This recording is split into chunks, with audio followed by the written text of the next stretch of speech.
What's going on? So this is how to add ledger to coin tracker. So the first step is to upload your CSV file by going to ledger live application. If you still haven't downloaded it, just go and download it and then click on settings icon on the accounts tab.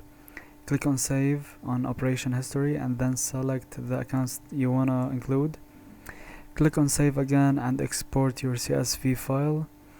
After you export your CSV file, upload this CSV file in here. I'm gonna have the link of this website in the description.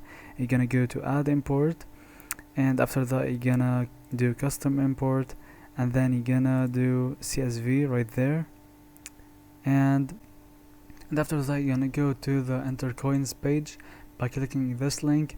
It's gonna take you to this, and you're gonna click on add import, and after that you're gonna click on custom import and then CSV again. So you're gonna import your CSV file, and if you want to edit your CSV file, do it in a text-based editor. Programs like Excel may change the layout of the file and prevent a successful import. And then you're gonna upload here the CSV file right there, and that's simple as it.